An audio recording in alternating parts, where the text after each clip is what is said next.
Papri ini sebagai wadah atau tempat berkumpulnya artis untuk memperjuangkan hak-haknya yang selama ini terabaikan.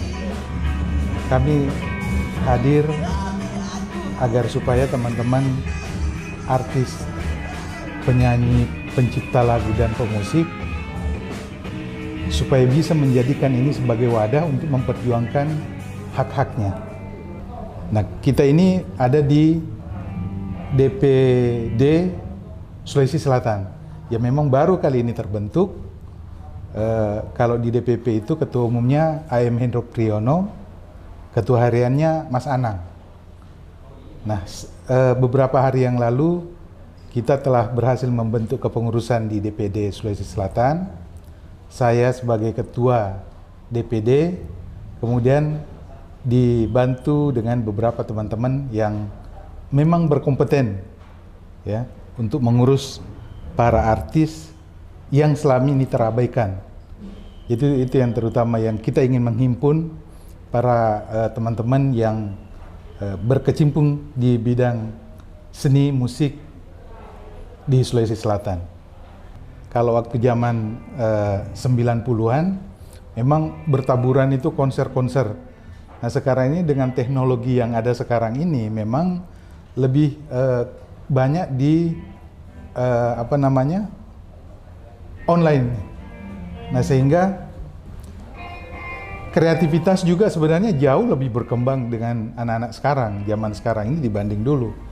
Cuma memang ini semua beda style, beda zaman, beda gaya, dan tentu teknologi yang membedakan.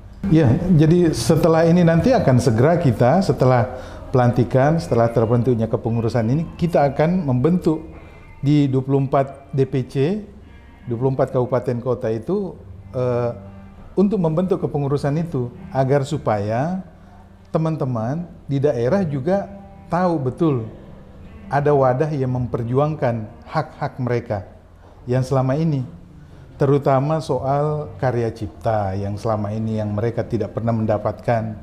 Kemudian sinergitas dengan pemerintah daerah yang selama ini memang pemerintah daerah tidak punya partner karena keberadaan Papri juga memang belum ada di daerah. Nah, saya kira nanti ke depan ini kita akan menjalin dengan pemerintah, stakeholder ya, agar supaya kita bersinergi dengan pemerintah termasuk dalam pengembangan seni dan budaya di setiap daerah. Jadi kehadiran Papri memang mesti bersinggungan dengan zaman, mesti bisa beradaptasi dengan zaman. Karena era demi era itu butuh adaptasi. Nah, jadi kehadiran organisasi di sebuah era juga sangat penting. Sehingga orang-orang yang terlibat di organisasi, di seniman maupun stakeholder, dan orang-orang yang bersinggungan di dalamnya mesti paham bahwa sekarang kita ada di era apa. Kalau itu tidak terjadi, maka agak sulit buat kita menghadapi tantangan zaman. Karena kita mesti sadar dulu, sekarang eranya era apa nih kan? Era digital, informasi dan lain sebagainya.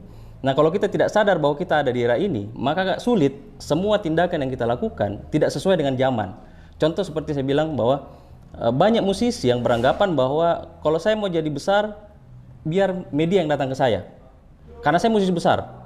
Saya musisi yang memang berhasil mencitrakan diri saya. Ini kan paradigma yang seharusnya sudah kita tinggalkan beberapa dekade yang lalu. Di zaman ini, adaptasi terhadap media, seniman, dan semua yang berhubungan di dalamnya mesti saling paham bahwa kita saling membutuhkan.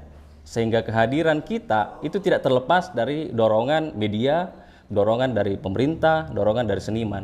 Nah, ini yang kita mesti satu frame. Jadi frame-nya mesti dapat dulu di awal. Bahwa kita ada di era apa dan tindakan apa yang mesti dilakukan dalam organisasi, menjadi seniman, dan lain sebagainya. Jadi industri dalamnya kan mencakup media, seniman, karya, dan lain sebagainya. Nah, ini yang sepertinya belum terlalu hidup di daerah. Kalau di pusat, di Jakarta, memang sudah dari tahun 80-an, bahkan tahun 70-an di zaman Benyamin S, itu kan sudah mulai hidup. Karya itu begitu sangat dihargai dan punya perlindungan. Tapi untuk yang di daerah yang jadi soal, sehingga kehadiran organisasi itu betul-betul memang bisa, seperti Ketua bilang tadi, bisa menjadi semacam obat yang selama ini itu tidak ada penawarnya gitu. Nah, kalau organisasi ada, bisa melindungi itu, bisa membangun iklim yang selama ini tidak terbangun di daerah, bisa membangun industri yang selama ini tuh tali temalinya itu tidak tersambung. Nah, kita butuh penyambung, itu sebuah associate yang punya kekuatan dan punya power untuk mendorong ke arah sana. Tanpa itu saya pikir agak susah. Kalau kita secara personal, individu membangun ini agak susah. Itu sudah dilakukan sama beberapa teman-teman di berbagai daerah Indonesia dan itu tidak berhasil. Itu memang mesti ada dorongan asosiasi yang besar, sinergi dengan pemerintah dan sinergi dengan media untuk bisa melakukan itu. Kita ini nanti salah satu program yang kita akan majukan ini adalah event-event yang berjenjang yang akan kita akan laksanakan di setiap daerah itu. Kemudian membangun sinergi dengan pemerintah untuk menggali potensi-potensi atau kekuatan-kekuatan seniman-seniman, terutama seniman di daerahnya masing-masing. Karena masing-masing daerah ini punya seniman yang bisa mereka andalkan. Di Papri itu kan ada 10 biro.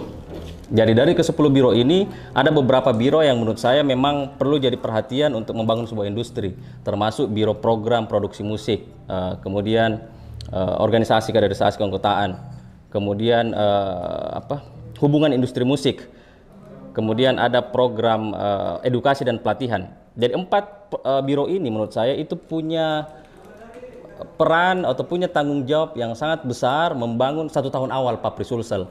Kenapa? Karena tanpa program yang jelas di 4 biro ini, maka akan mengulang kesalahan-kesalahan yang sama. Jadi di titik ini kita mesti memisahkan antara komunitas dan organisasi-organisasi.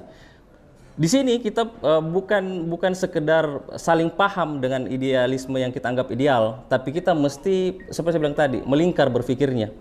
Jadi program di produksi musik, contoh, anggaplah kita di Makassar. Sampai detik ini, itu belum ada event yang memberi apresiasi semacam penghargaan untuk insan seni, insan musik. Itu belum ada.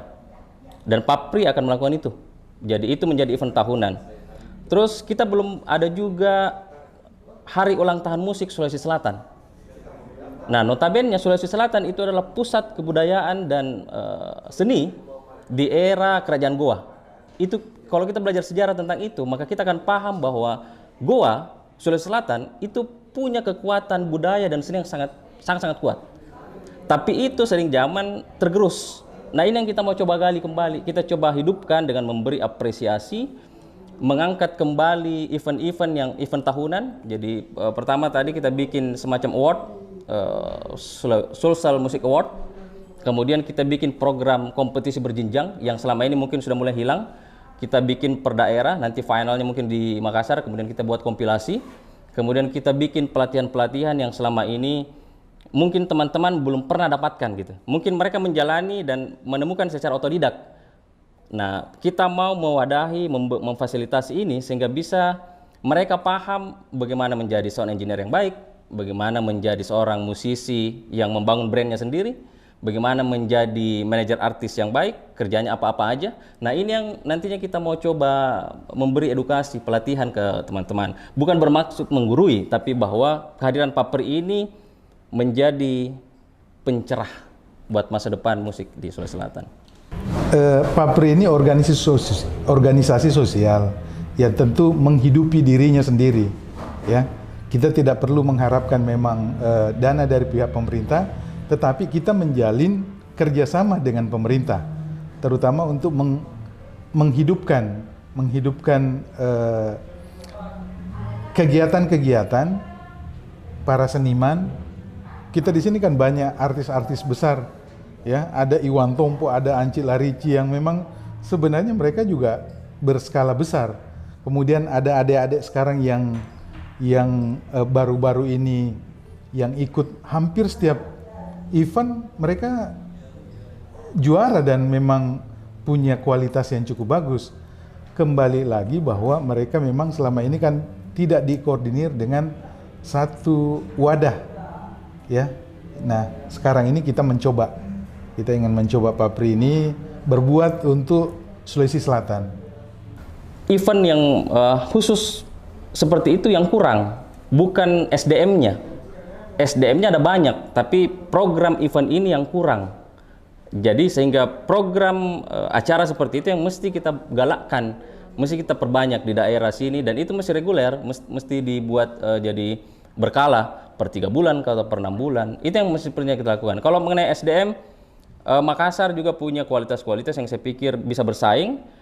Pun kalau memang dibutuhkan, maka kita akan menghadirkan juga orang-orang expert di bidangnya yang dari Jakarta gitu. Kenapa para musisi ini kita kumpulkan? Ini kami bersyukur karena dengan adanya Papri yang akan berdiri.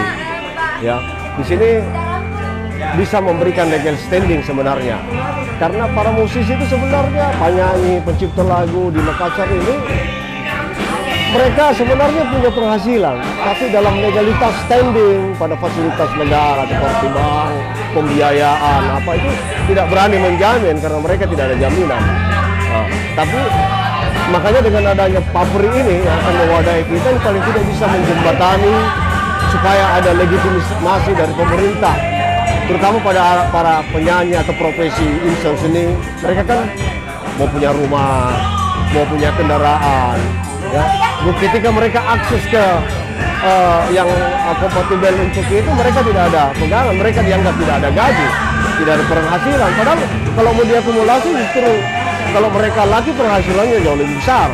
Cuma legal standing untuk itu tidak ada. Makanya kami bersyukur dengan adanya dengan terkumpulnya komunitas para musisi di Makassar, ini ada pointer Papri bisa mengontrol itu, bisa memberikan legitimasi, bisa memberikan jaminan tentunya pada pemerintah. Ya nanti dalam bentuk apa kita serahkan ke mereka. Saya kira seperti itu. Nah, tapi bagi kami di Bisun ini, ya visinya ke sana, bahwa para insan seni ini punya punya hak yang sama sebenarnya pada setiap lapisan masyarakat. Harapan buat Papri Sulsel, karena memang selama ini kan belum ada sistem yang terbangun untuk menjadi sebuah industri. Nah, Papri bisa menjadi solusi untuk kita bangun sistem itu. Jadi yang perlu kita bangun adalah sistem, jadi bukan industri. Industri lahir karena sistem yang kita bangun. Jadi tidak akan mungkin sebuah industri terjadi di musik-musiknya tanpa kita bangun sistemnya. Sistem bagaimana musisi dengan media, bagaimana musisi dengan pemerintah, bagaimana musisi dengan karya ciptanya, bagaimana musisi dengan hak jasanya. Sistem ini akan kita bangun, yang warnanya nanti kita bangun. Jadi industri yang akan tercipta kalau sistemnya kita bangun. Nah, itu misi Papri, membangun sistem yang buat masa depan tulisan.